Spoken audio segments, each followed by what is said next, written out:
Bonsoir, monsieur, dame. On continue dans le domaine de la conscience évolutionnaire.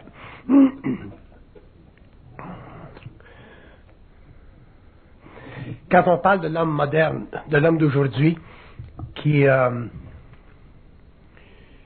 évolue ou qui évoluera, ou qui prendra conscience de lui-même à des niveaux qui confirment sa réalité, on doit prendre conscience du fait que pour que l'homme élève sa conscience, pour que sa conscience devienne réellement fondamentale et une fondation de sa réalité, l'homme devra passer par des stages de perception qui ne sont pas nécessairement faciles, dans ce sens que ces stages de perception-là demanderont que l'individu éventuellement en arrive à pouvoir totalement conquérir son anxiété psychologique par rapport à l'invisible. Quand on est inconscient, le contact avec l'invisible, ça ne fait pas partie de notre réalité. Donc, on n'a pas le problème du contact avec l'invisible. Quand on devient conscient, autrement dit, la manifestation de la conscience, c'est un contact avec l'invisible à différents niveaux, dépendant de l'individu et dépendant de son statut évolutionnaire. Par contre, l'homme vit ce contact de manière différente, dépendant de son psyché et dépendant aussi du niveau de relation qui existe entre lui et les plans. Quand une conscience devient très occulte, l'affinité entre l'ego et les plans devient de plus en plus nébuleuse, dans le sens que l'homme se voit, mais quand il se voit, il voit les plans aussi. Fait que la réalité matérielle ou psychologique et la réalité occulte de l'ego se fondent. Il y a une sorte de joint adventure, là, une union. Et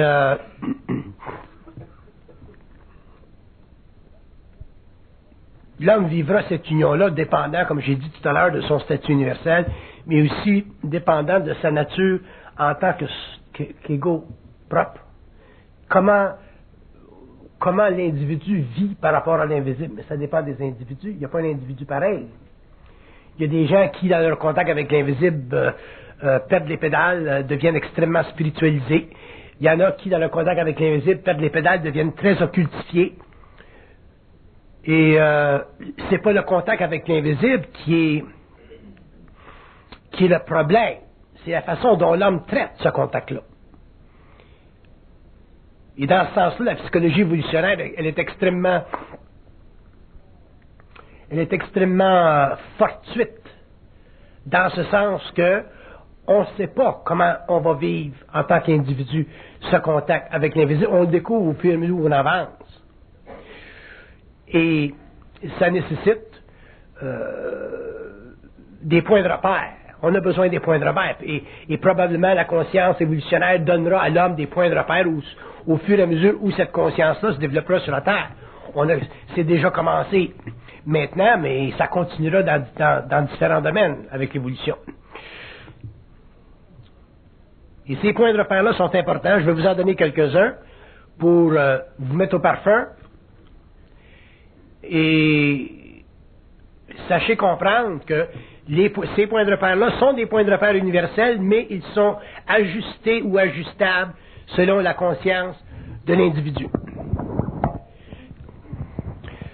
Je ne pourrais pas vous demander, moi, en tant qu'individu, de vivre votre vie comme je la vis, parce qu'on aurait des points de repère qui seraient essentiellement les mêmes, mais on n'aurait pas le mental ou les émotions ou les corps subtils organisés de façon à les vivre de la même façon.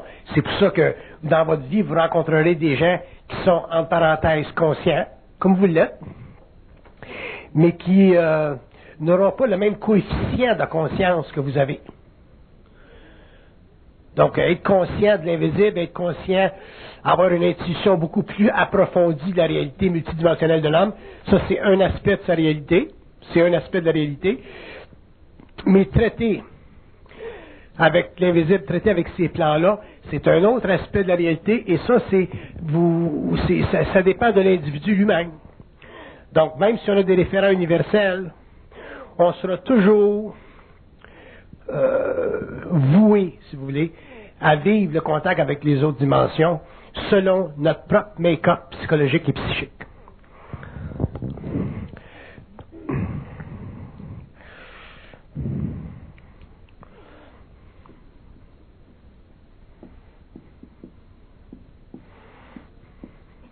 Donc, un des référents importants d'une conscience, c'est la qualité de notre pensée.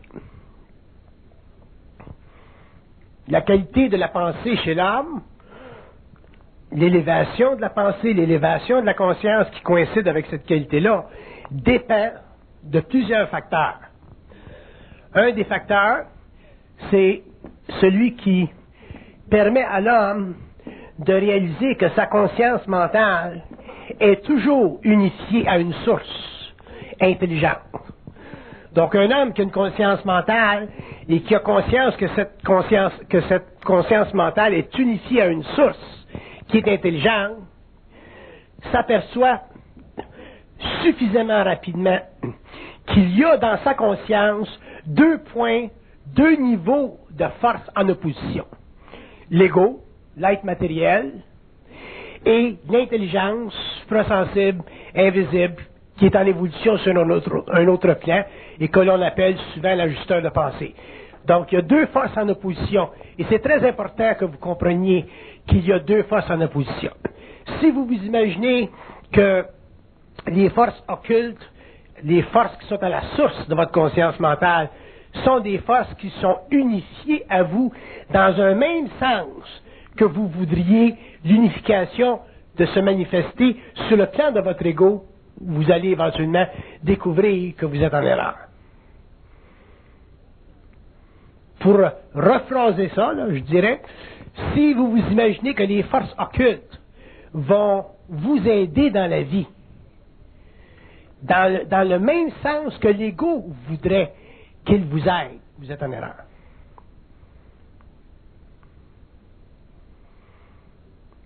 Dans le sens que vous voulez que l'ego vous aide, les aide, vous êtes en erreur. Ça, c'est bien important de comprendre ceci parce que l'homme est un être libre.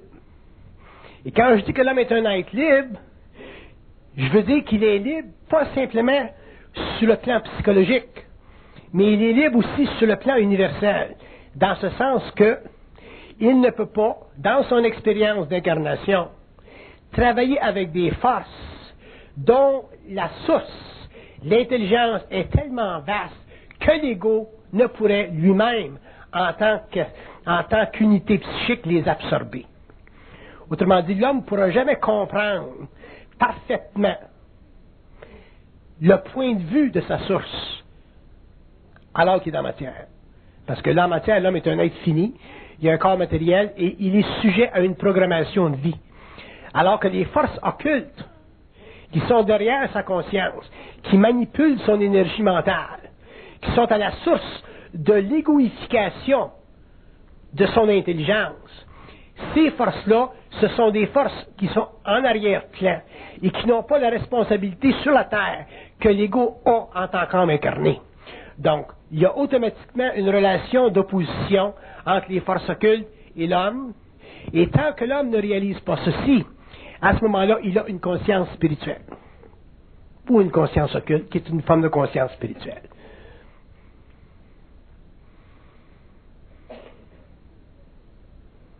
À partir du moment où l'homme réalise ceci, sa conscience occulte, spirituelle, commence à diminuer, et il commence à développer un niveau de maturité extraordinaire, qui devient, à ce moment-là,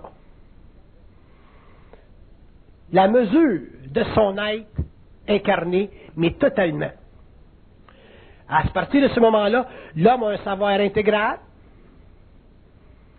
l'homme a une capacité de dévoilement très avancée des plans occultes, mais il n'est pas associé psychologiquement ou psychiquement avec la source qui manipule sa pensée pour lui donner, sur le plan matériel, une conscience d'être-té.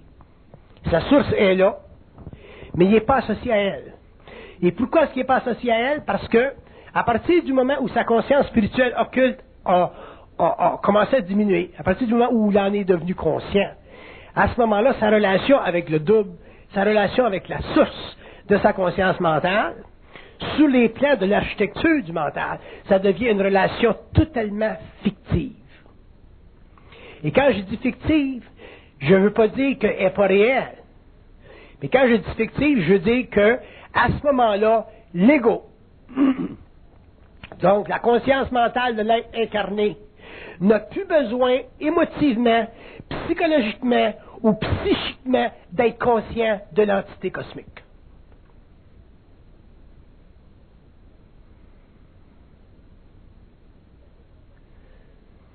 Et ça, c'est très important, ce référent-là, parce que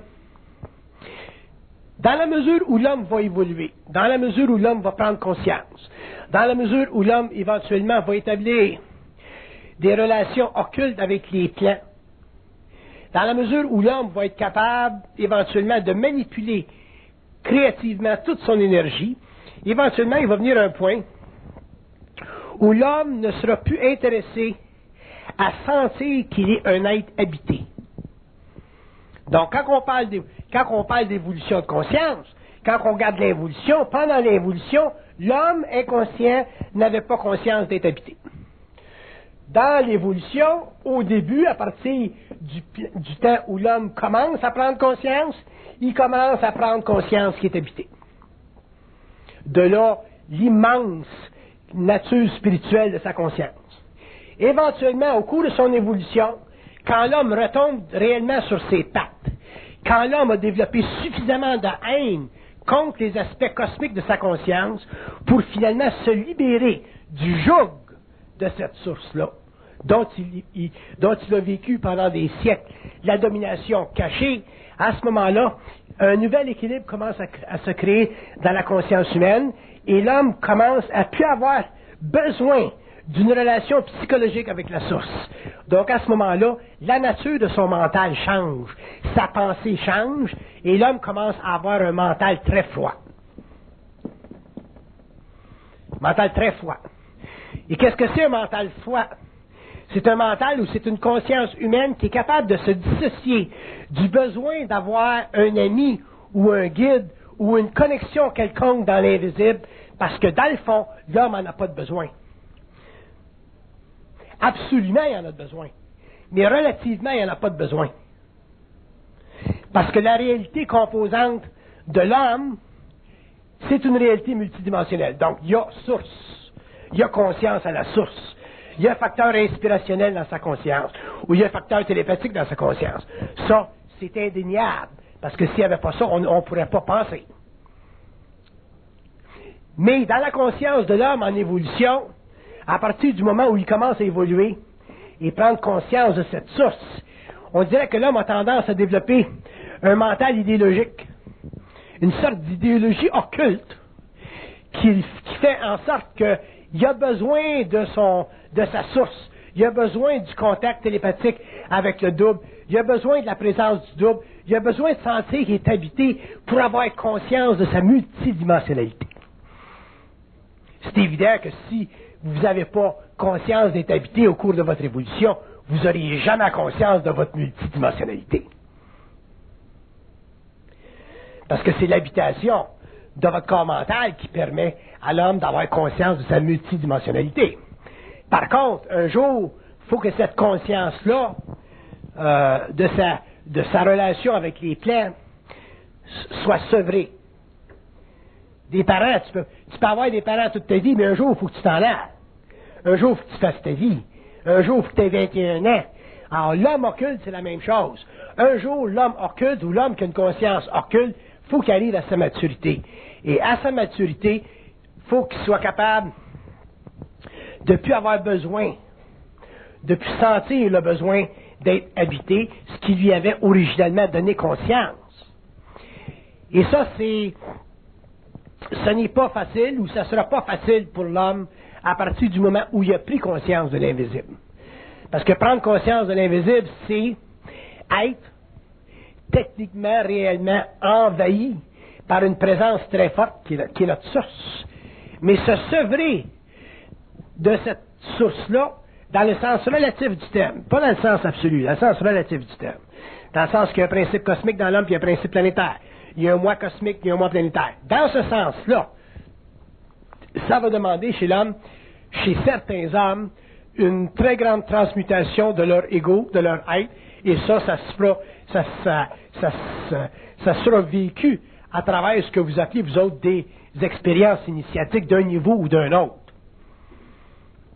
Et ces expériences initiatiques-là, qui sont, dans le fond, des manières utilisées par les plans pour amener l'homme plus loin dans la découverte fondamentale de sa relation avec les plans, cette expérience initiatique-là, elle est à la mesure de chaque individu, et les hommes qui vivront la conscience au cours de l'évolution, la vivront, cette initiation-là, en fonction de leur programmation, en fonction de ce qu'ils doivent vivre pour en arriver à expérimenter leur multidimensionnalité, sans pour cela devenir esclave des forces occultes.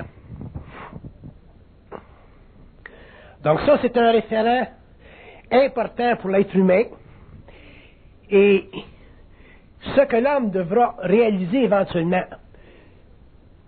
c'est que à partir du moment où il devient habité par les forces occultes et qu'il doit finalement être sevré de ces forces-là, relativement parlant, c'est très très important que l'homme découvre dans son expérience matérielle le plancher de son expérience.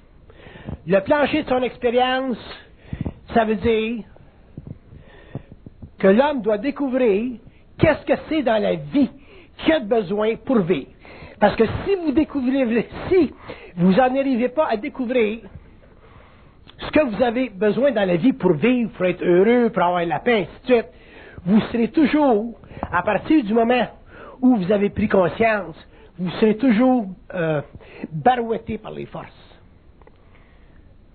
Et si vous avez besoin, si votre vie est déstabilisée, si vous n'êtes pas pleinement manifesté dans votre expérience, que ce soit dans votre intimité, que ce soit dans votre travail, les forces seront toujours présentes pour vous souffler dans l'esprit des pensées qui vous feront souffrir. Pour vous amener au cours de l'évolution à ne plus subir ou avoir à subir des pensées comme ça, parce qu'il y a eu transmutation de votre ego et un développement suffisant de volonté et d'intelligence pour vous amener finalement à vous créer sur le plan matériel une condition de vie qui est réellement sous votre contrôle et qui correspond à votre tempérament humain.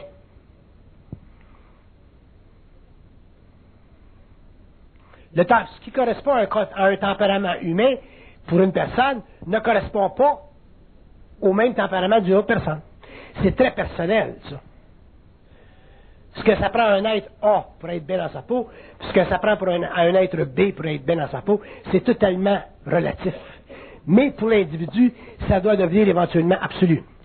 Et tant que l'homme n'en arrivera pas à pouvoir déterminer les paramètres de son existence matérielle, puis je dis bien son existence matérielle, l'homme aura encore besoin, psychologiquement ou occultement, de son contact avec les plans, et automatiquement, il y aura dans son expérience une réverbération, c'est-à-dire la manifestation à un niveau ou à un autre d'une expérience initiatique. L'homme sera encore dans une chambre initiatique parce qu'il n'aura pas découvert essentiellement le poteau rose.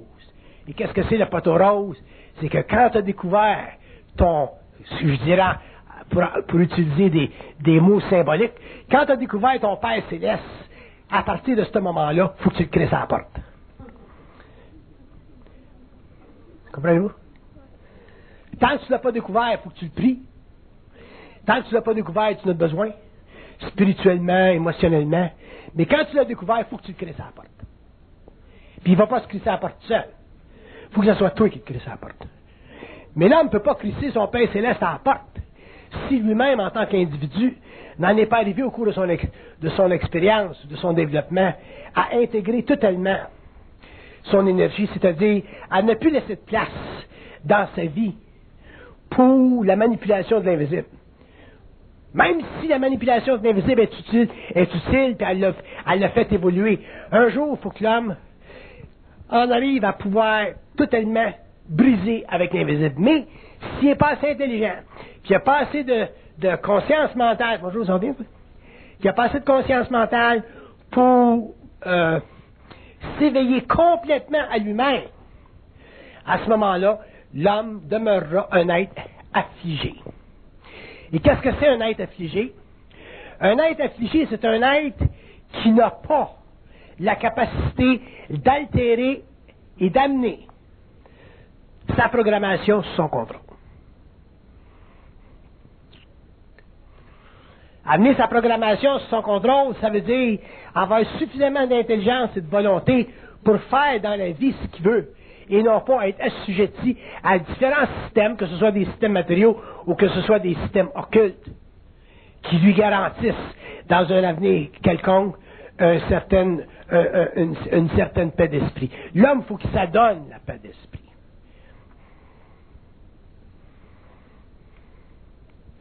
Donc, que vous reconnaissiez que vous avez un Père céleste, no problem, pas de problème, mais un jour, il va falloir que vous le crissiez à la porte.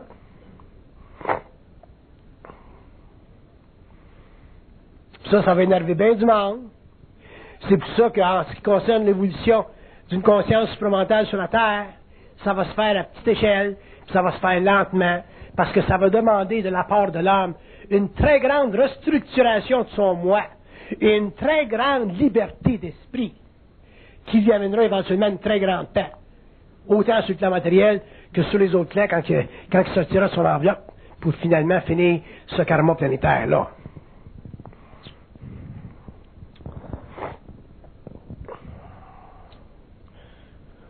Je vous ai déjà dit, il y a plusieurs années, dans les séminaires, dans les conférences, je vous ai déjà dit, un jour, l'homme écrira sa propre loi. Il écrira sa propre loi. La loi occulte de sa conscience, la loi de sa conscience, ne sera pas révélée à lui par des étrangers. Quand je parle par des étrangers, je parle des maîtres, je parle des gourous, je parle des églises, je parle des pouvoirs alternatifs. L'homme écrira sa propre loi. Et un être conscient, c'est un être qui écrit sa propre loi. Mais il l'écrit pour lui-même. Il la vit par rapport à lui-même. Et l'homme en arrivera finalement à écrire sa propre loi parce que l'homme devra un jour dominer les forces qui ont toujours manipulé sa conscience. Que ce soit des forces sur le plan matériel, que ce soit des forces sur les plans occultes, les forces qui ont dominé sa conscience et qui lui ont enlevé le pouvoir de dicter son propre chemin. Fait qu'on est loin de l'évolution, là.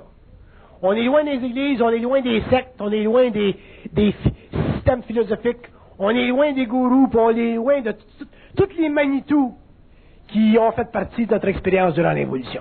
L'homme deviendra un être extrêmement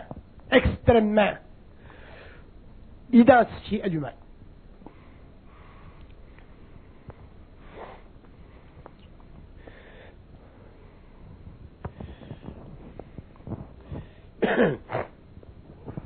Moi, je vous donne des extraits de cette conscience-là depuis quelques années, depuis des années, et un jour, il y en aura certainement d'autres qui vous donneront des extraits de cette conscience-là, et plus l'homme avancera dans la conscience, plus l'homme avancera dans son mouvement inexorable vers une liberté à tous les niveaux, autant sur le plan matériel que sur les plans occultes, l'homme deviendra éventuellement totalement maître de ses conditions ou de sa condition, et l'homme en arrivera finalement à pouvoir révéler à l'homme ou à l'humanité des aspects de cette conscience multidimensionnelle auquel on a donné le terme pendant l'évolution de conscience cosmique.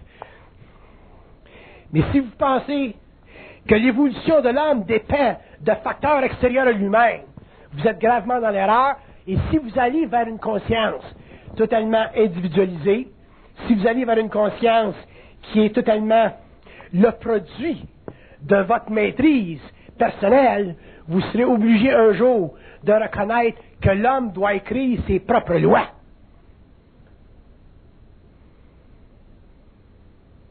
Puis écrire ses propres lois, ça veut dire être capable d'utiliser son énergie mentale pour rentrer dans les plans de l'architecture mentale et de composer sur le plan matériel ou sur les autres plans, dépendant où il se trouve, de composer des structures évolutionnaires capables et susceptibles de lui donner, au cours des âges, une entière liberté, c'est-à-dire une capacité de travailler avec différents niveaux d'intelligence sans jamais être manipulé par une d'elles.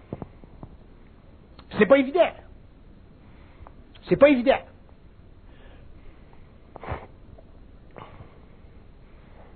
C'est pas évident. Je vous donne des exemples à votre niveau. Allez à l'Université de Montréal, puis rencontrez un prof qui a un doctorat ou 2 doctorats en philosophie, puis asseyez-vous avec, puis parlez avec. Puis vous allez voir que si vous n'êtes pas en autorité, autrement dit, si vous n'avez pas la capacité de réellement mettre en vibration votre corps mental, ce prof-là va pouvoir institutionnaliser pour vous une forme quelconque de doctrine et vous embarquer complètement dans sa façon de penser. Pourquoi? Parce que le pouvoir à son niveau de la parole. Et le pouvoir de la parole, il est exercé chez l'être humain à différents niveaux, à différentes échelles, et il dépend toujours, dans sa manifestation, de l'ignorance de celui qui écoute. Mais si l'homme est dans sa conscience, et si l'homme a une conscience intégrée, et si l'homme a un pouvoir de pensée qui est découplé de sa conscience de race, à ce moment-là, qu'il entre en contact avec n'importe quel homme à n'importe quel niveau sur la terre ou sur les plans, et l'homme ne sera jamais affaisé dans sa conscience. L'homme ne sera jamais dominé dans sa conscience. Et si on est dominé, si on peut être dominé sur la terre par des hommes, imaginez-vous de ce qu'on peut être dominé par des forces invisibles. Hein? Imaginez-vous. Fait qu'heureusement que les gens, en général, ont très peu de contact avec l'invisible, très peu de contact télépathique avec l'invisible. Puis un jour, l'homme découvrira que la nature, sa nature universelle, lui a été complètement retirée à partir du moment où, sur la Terre, il est entré en incarnation et qu'il a commencé son évolution karmique. Donc l'homme, pendant l'évolution, n'a jamais pu réellement comprendre la distance qui doit être établie entre lui et les plans, et c'est pour ça que l'homme a vécu sur la Terre une conscience expérimentale et que la Terre aujourd'hui est en quarantaine. Et la quarantaine sera levée simplement à l'échelle de l'individu. La quarantaine ne sera jamais levée sur la Terre à l'échelle de l'humanité. Elle sera enlevée à l'échelle de l'individu. Si vous n'êtes pas capable au niveau mental, ou sur le plan mental, sur le plan psychique, sur le plan occulte, de vous mettre en opposition catégorique avec n'importe quelle entité qui peut se manifester à votre conscience, vous n'avez aucune capacité d'altérer l'architecture de votre mental, c'est-à-dire de découvrir les lois occultes de votre moi. Et si vous n'avez pas cette capacité-là, vous demeurez des êtres en conscience évolutive, en conscience expérimentale, bien que vous soyez des êtres plus évolués que la masse en général. Mais ça ne vous donne pas, en tant qu'individu, la capacité ou le droit de troubler les éthers. Vous ne pouvez pas troubler les éthers. Et si vous ne pouvez pas troubler les éthers, ce sont les éthers qui vous troubleront. Ça fait partie de l'évolution. Tout ce qui doit évoluer est mis en évolution, ou en marche, ou en branle, ou en vibration par des plans supérieurs. Tout part d'en haut dans l'univers. Il n'y a rien qui part d'en bas, tout part d'en haut. Tout part d'un plan plus avancé, un plan plus subtil, un plan qui domine l'autre plan.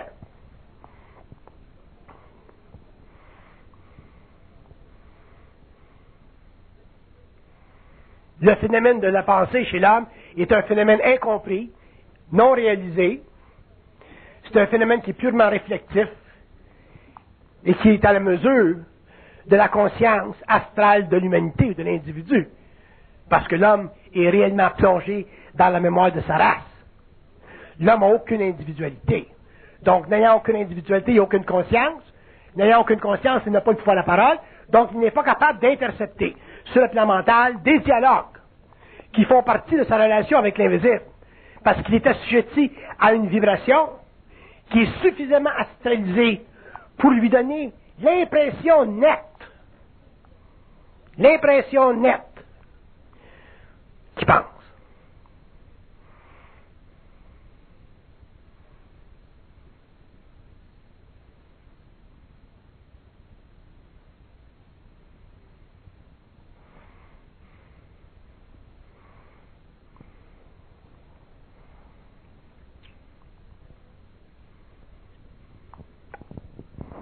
C'est pas le phénomène de communiquer avec les plans qui me trouble. C'est pas ce phénomène-là qui m'inquiète. C'est l'incapacité à l'homme de dominer dans sa conscience mentale les pensées formes qui sont mises en vibration par des intelligences à d'autres niveaux. Pour moi, c'est immatériel que ces intelligences-là soient astrales, ou que ces intelligences-là soient mentales, ou que ces intelligences-là soient divines. Pour moi, c'est immatériel, parce que les mots, pour moi, n'ont aucune valeur, puisqu'ils n'ont aucune vocation, autre que l'émission d'une vibration. Les mots, pour moi, n'ont pas de valeur, parce que leur forme servent simplement à mettre la vibration à la disposition de l'homme, dans un langage qui est plus ou moins cohérent. Ça, on appelle ça de la connaissance. Mais la réalité fondamentale de l'homme, c'est une réalité vibratoire, autant sur le plan moléculaire atomique de son corps matériel, que les plans subtils, éthériques, astraux ou mentaux de sa conscience multidimensionnelle. Donc l'homme, c'est un être d'énergie. Mais la forme pensée telle qu'utilisée chez lui pendant l'évolution, surtout lorsqu'elle est accolée à une forme quelconque de spiritualité, parce que ça fait partie de la mémoire de sa race, de baiser le cul des dieux, à ce moment-là, l'homme est incapable de substituer dans sa conscience mentale les éléments en force qui constituent le seul paramètre de sa liberté, c'est-à-dire sa capacité d'invoquer un dialogue. Et d'invoquer un dialogue qui part de lui-même, qui n'est pas réfléchi, mais qui part de lui-même parce qu'il est en vibration, et à ce moment-là, invoquer un dialogue qui est capable et qui peut, sur les plans, arrêter la foulée des démesures contre sa conscience mortelle. Quand l'homme pourra faire ça, l'homme sera sur la terre un être libre. D'ici à ce temps-là, l'homme sera un être en évolution de conscience et il aura une conscience expérimentale.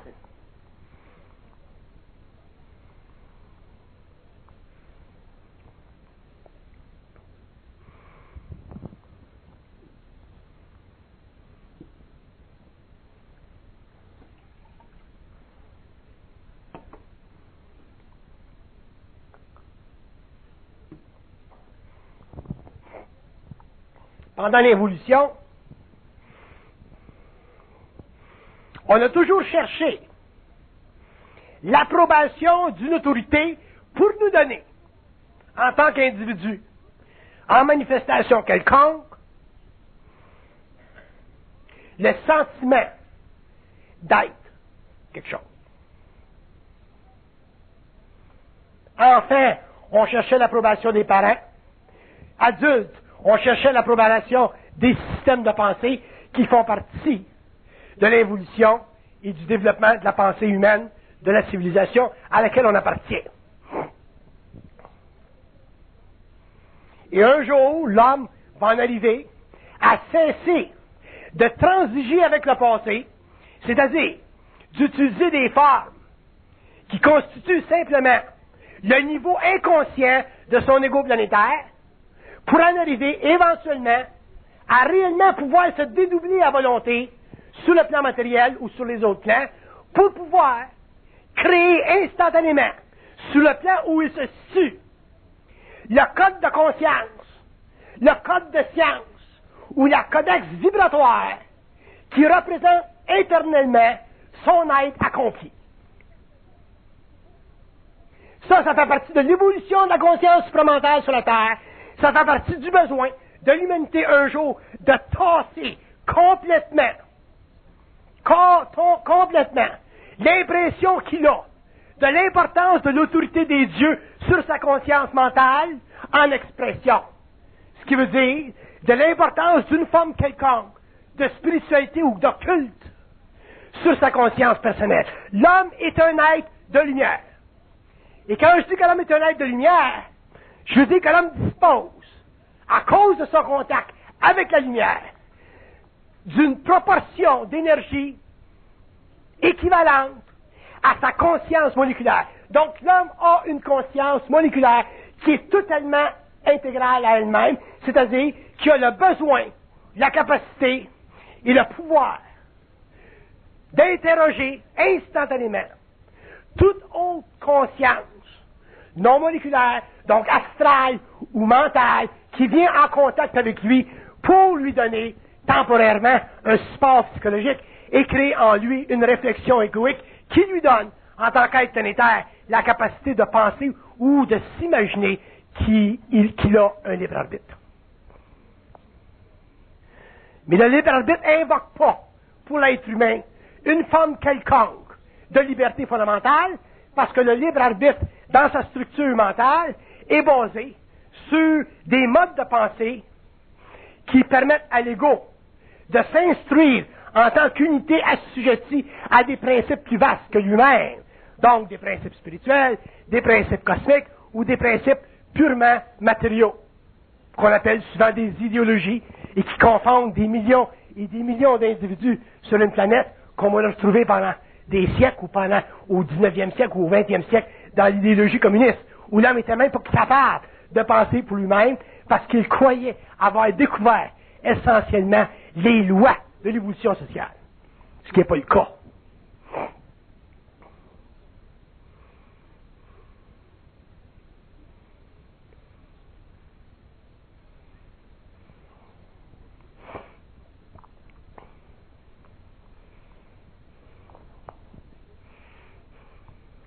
Il y a des éléments de conscience, des facettes de conscience, des niveaux de conscience qui ne peuvent pas être traduits pour l'homme parce qu'ils font partie de notre conscience personnelle. Mais il y a des aspects de cette conscience personnelle-là qui peuvent être mis en contact ou amenés à la conscience de l'homme par vibration, et c'est ça que je fais quand je vous parle. Donc, ce que je vous dis quand je vous parle, c'est pas pour vous donner, pour vous créer un système de pensée, mais pour réellement, par vibration, vous amener éventuellement à réaliser que l'homme a la capacité en tant qu'être de démolir les structures psychologiques de son moi pour réellement, à nouveau, se réinvestir de sa propre lumière qui, dans le temps, créera de nouvelles formes, de nouvelles notions, dans un âge où, finalement, il y aura de la place pour des êtres plus avancés et de la place pour des êtres qui créeront des civilisations à la mesure de l'homme.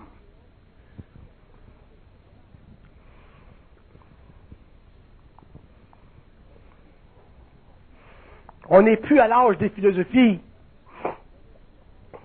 quand on est entré dans la conscience mentale.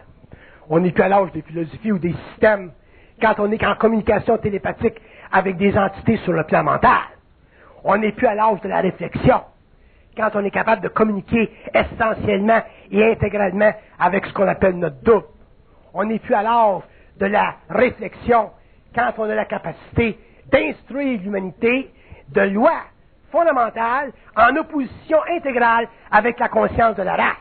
On n'est plus en conscience expérimentale quand on a la capacité finalement de forcer des entités cosmiques, astrales ou mentales à accepter les données qu'on fournit à l'humanité. Et quand l'homme sera rendu à ce point-là, quand l'homme sera capable de faire accepter à des entités universelles des données qui font partie de la codex de sa science, à ce moment-là, on commencera à avoir sur la Terre des consciences humaines, des êtres avertis, des hommes réellement unifiés en conscience universelle, et à ce moment-là, le problème entre les hommes sur le plan de l'ego deviendra inexistant si à ce temps-là, on continue à se débattre dans l'eau bénite.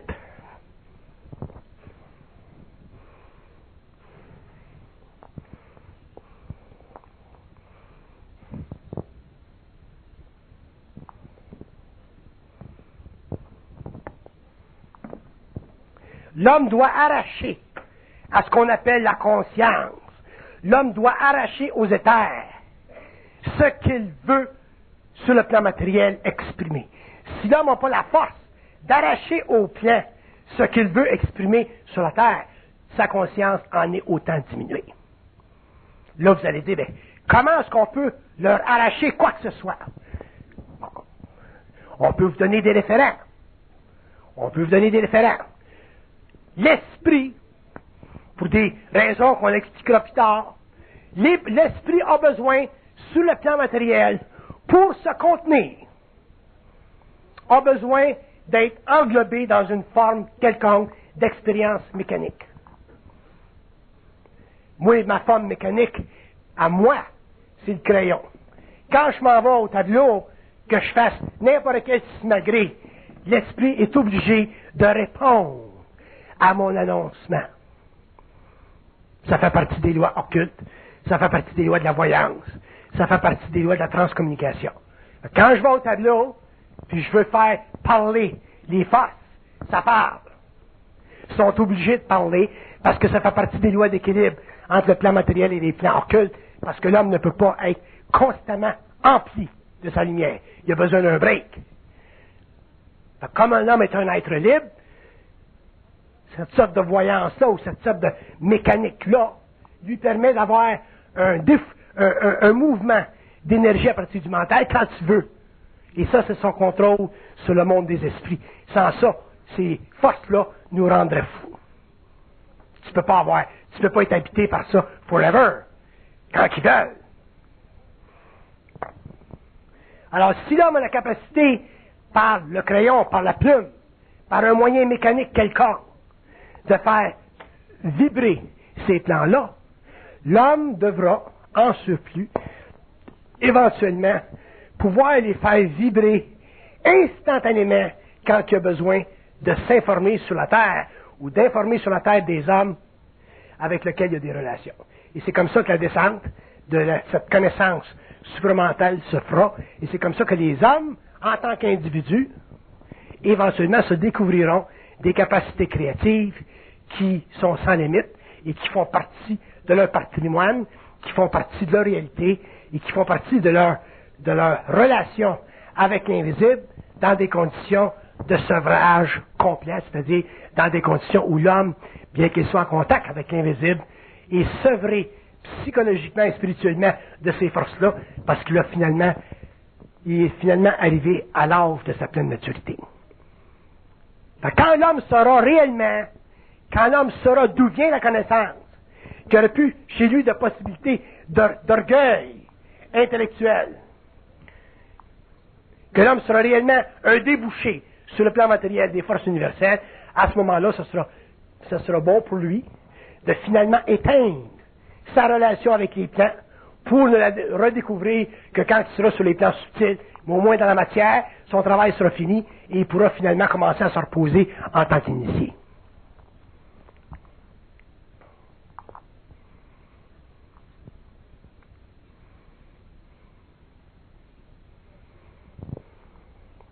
Des fois, je vois des gens qui viennent me parler, ainsi de suite, puis je regarde dans leurs yeux, puis je les vois les yeux dans la graisse de bine spirituelle. Ils sont spirituels à un point tel que ça me fâche. Et ce sont des êtres en évolution de conscience, ce sont des êtres sensibles, ce sont des êtres qui ont besoin finalement de réellement prendre conscience d'eux-mêmes et de réaliser que l'évolution de leur être et la suprématie de leur être en tant qu'entité pensante dépend d'une totale mentalité, c'est-à-dire dépend d'un état de conscience où la spiritualité est de plus en plus éteinte Parce que si vous demeurez des êtres spirituels, vous n'aurez jamais la force et la haine nécessaires contre les forces occultes, et automatiquement, vous amènerez dans votre expérience spirituelle le principe de l'amour par rapport à ces forces-là, et eux autres, automatiquement, vont vous utiliser forever. L'amour, ça doit être utilisé entre les hommes, et jamais avec les dieux. On sait ce que l'amour pour les dieux a fait pendant l'évolution, à partir des Grecs et des Égyptiens jusqu'à aujourd'hui. Un jour, l'homme comprendra que l'amour, c'est un sentiment humain qui fait partie de sa conscience matérielle, de ses émotions, pour, sur le plan matériel, pouvoir établir des liens avec des êtres d'une manière plus facile, parce que déjà, la matérialité crée beaucoup de séparation entre les hommes. Alors que sur les plans, tu n'as pas de corps matériel, tu es capable de créer une symbiose instantanée avec d'autres êtres de différents niveaux, et tu n'as plus besoin de vivre de l'amour humain. Mais l'homme, un jour, va être obligé aussi de cesser de vivre d'amour spirituel par rapport à l'invisible. Et c'est dans ce temps-là, graduellement au cours des siècles, que finalement les religions disparaîtront sur la terre parce qu'elles ne seront plus nécessaires. Non pas parce qu'elles n'ont pas été bonnes puis nécessaires pendant l'évolution, mais parce qu'elles seront plus nécessaires lorsque l'homme aura finalement cessé d'adorer les dieux. Je prends un break.